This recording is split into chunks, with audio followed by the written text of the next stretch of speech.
Hi friends, आज हम basic concepts of trigonometry पढ़ेंगे। कि फर्स्ट ऑफ ऑल हम ट्रिग्नोमेट्री जब हम 9th क्लास से पढ़ रहे हैं, 9, 10th, 11, 12, क्योंकि बहुत मेन चैप्टर है हमारे लाइफ का, हमारी सिलेबस का, हमारी मैथ का। अगर हम आफ्टर 10th पीसीएम लेते हैं तो मैथ ट्रिग्नोमेट्री के 11th में चैप्टर है और 12th में भी है। तो इसलिए हम आज थोड़े से बेसिक कंसेप्ट पढ़ेंगे जिससे हमें आगे कभी प्रॉब्लम ना आए। तो आज हम पढ़ेंगे basic concepts of trigonometry. Okay friends,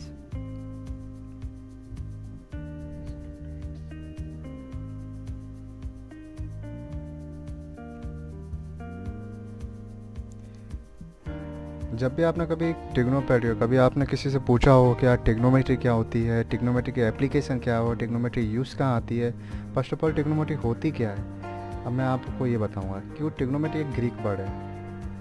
trigonometry एक ग्रीक वर्ड है। इसका ट्राई का मीन होता है 3 और गॉन का मतलब होता है साइड्स और मैट्री का मतलब होता है डिस्टेंस मेजर करना, मेजरिंग डिस्टेंस वगैरह। ठीक है। अगर आप मैं आपको एक छोटा सा सपोज एक सिचुएशन देता हूँ। लेट अज्यूम ये एक टावर है, ठीक है, ए बी। एक पर्सन स्टैंडिंग देयर, वो चाहता है इसके टॉप को देखना, वो देख रहा है और कुछ डिस्टेंस उससे दूर खड़ा है। अब वो पर्सन उसकी हाइट कैलकुलेट करना चाहता है, हाइट कैलकुलेट करना चाहता है। अब ऐसा तो है नहीं कि वो एक इंची टेप लेके इसको नापे। इसलिए ऐसी सिचुएशन के अंदर एक मैथमेटिकल टेक्निक है जिसको हम ट्रिग्नोमेट्री बोलते हैं, क्योंकि ट्रिग्नोमेट्री के रिलेशन है साइड्स और एंगल्स का एक ट्रायंगल के अंदर।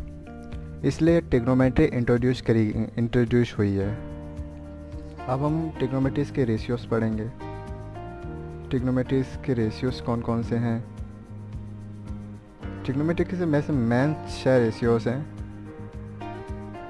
फर्स्ट है हमारा साइन थीटा, जिसको हम साइन बोलेंगे। सेकेंड है कोसाइन, जिसको हम कॉस थीटा बोलेंगे। थर्ड है हमारा टेंजेंट, जिसको हम बोलेंगे टेन थीटा। और फोर्थ है हमारा कॉटेंजेंट, जिसको हम कॉट थीटा बोलेंगे। फिफ्थ हमारा सेकेंड, जिसको हम सेक थीटा बोलेंगे। और सिक्स्थ है हमारा कोसेक, जिसको हम कोसेक थीटा ही बोलेंगे। अब हम एक राइट एंगल ट्रायंगल बनाते हैं। जैसे ये राइट एंगल ट्रायंगल है, ये इसकी परपेंडिकुलर होगी, ये इसका बेस होगा, ये इसकी होगी हाइपोटेनस। अब आपने पाइथागोरस थ्योरम पढ़ी होगी। पाइथागोरस थ्योरम में क्या कहती है? H square equal to P square plus B square, मतलब हाइपोटेनस का स्क्वायर परपेंडिकुलर के स्क्वायर प्लस परपेंडिकुलर का बेस के इक्वल होता है। तो उसी तरह साइन थीटा क्या हो जाएगा हमारे पास? साइन थीटा हो जाएगा हमारे पास परपेंडिकुलर अपॉन एच, और कॉस हो जाएगा हमारे ऊपर बी अपॉन एच, और टेन हो जाएगा, टेन थीटा हो जाएगा परपेंडिकुलर अपॉन बेस। अब इसको सिंपल ट्रिक है इनको याद रखने के लिए।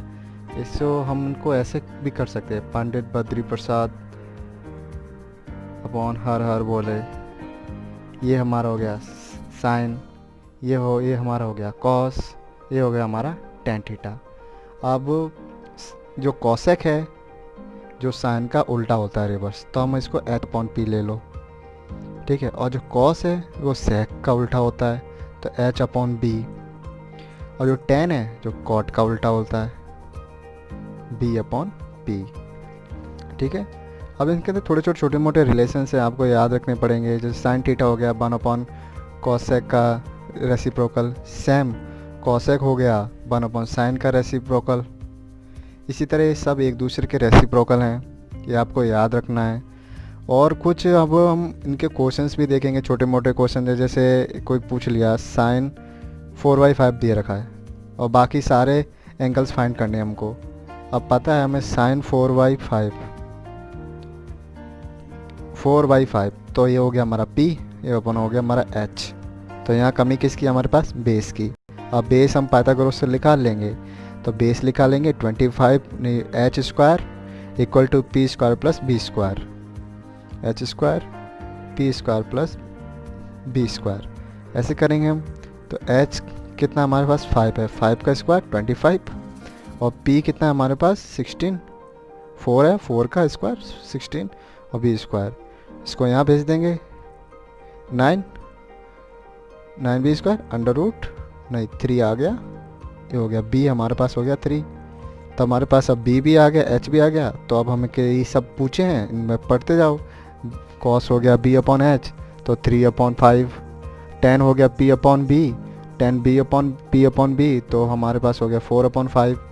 ऐसे इसके सारे निकाल दीजिए। अब हम इसके आएंगे, अब इनके आएंगे एंगल। अब ये साइन थीटा दिया हुआ है, अब इसका ये एंगल भी दिया हुआ है। अब हम इसके एंगल करेंगे, क्योंकि ये है कि जो भी है ये ट्रिग्नोमेट्री रेशियो एक एक्यूट एंगल के अंदर आएंगे मोस्ट ऑफ, क्योंकि एक्यूट एंगल क्योंकि राइट एंगल ट्राइंगल है, ये 90 हो गया और ये एक्यूट एंगल ट्राइंगल बन जाएगा।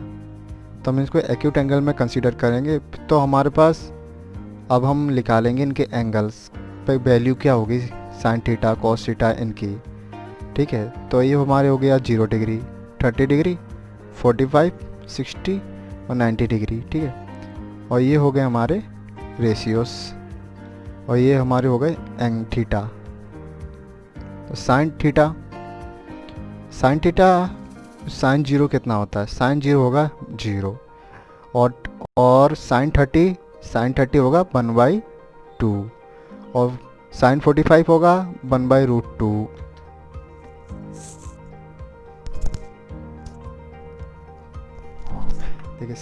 देखिए साइन 45 हो गया 1/√2 और साइन 60 हो जाएगा 2/√3 और साइन 90 1 होता है, ठीक है।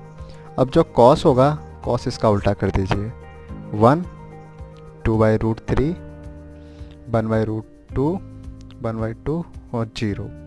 और हम टेन पढ़ा है, और टेन का मैं एक आपको और बताऊँ, टेन था अपना p अपॉन बी, तो इसका मतलब टेन हो गया p upon B. p upon B कैसे आया मैं आपको बताता हूँ। टेन थीटा को हम एज्यूम कर लो, चलो sine theta upon cos theta, ठीक है।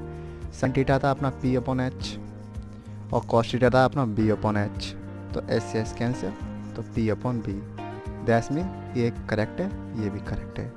तो साइन थीटा हो जाए कॉस साइन अपॉन कॉस, तो 0/1 तो क्या आएगा 0, ठीक है। और 1/2 डिवाइडेड बाय 2/√3, तो इससे आएगा 1/√3, और यहाँ आएगा 1, ठीक है। और यहाँ पर आएगा √3, और ये क्या 1/0। ऐसे कोई कंडीशन हो जाए नीचे 0 हो, तो ऐसे हम इसको केस को मान लेंगे नॉट डिफाइंड केस, ठीक है। अब हम इसका लेंगे कॉट होता है, हमने अब रिलेशन पढ़े थे, tan होता है 1/cot का रेसिप्रोकल और cot होता है 1/tan का रेसिप्रोकल। तो cot हम इसको उल्टा कर दीजिए, इसको उल्टा कर देंगे, आ जाएगा नॉट डिफाइंड और √3 1 1/√3 और 0। और दूसरा ले लीजिए कॉसेक क्या होता है 1/sin थीटा, ये हमने अभी यहाँ पे पढ़ा। तो 1/sin थीटा, तो 1/0 क्या होगा नॉट डिफाइंड, ठीक है। और फिर हमारे पास आएगा 1/1/2 ओनली 2, 1/1/√2 तो √2, 1/2/√3 तो √3/2, और यहाँ आ जाएगा 1/1 तो हो गया 1। और वैसे हम अब सेक है लास्ट बचा, सेक में आप चाहो तो इसका उल्टा कर सकते हो, नहीं तो सेक में वही आप कॉस का वो कर लीजिए, 1 रेसिप्रोकल, कॉस का रेसिप्रोकल करेंगे आप तो 1/1/1 1, ठीक है। 1/√3 √3/2 और 1/1/√2 को डिवाइड करो तो आ जाएगा √2। फिर इसके अंदर भी करेंगे हम तो 1/2 आएगा, और यहाँ भी वापस नॉट डिफाइंड, ठीक है।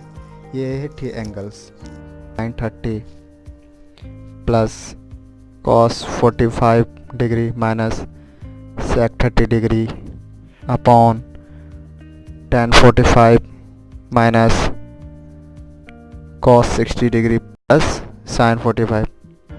अब इस टाइप के क्वेश्चन है, इस टाइप के कोई क्वेश्चन में हमको सिर्फ वैल्यू पुटअप करनी है, 45 की जगह 40 sin45 की वैल्यू रखनी है, cos sec की रखनी है, फिर एलसीएम लेके इसको सॉल्व कर देना है। ऐसे सिंपल से क्वेश्चन रहेंगे आपके शुरुआत में।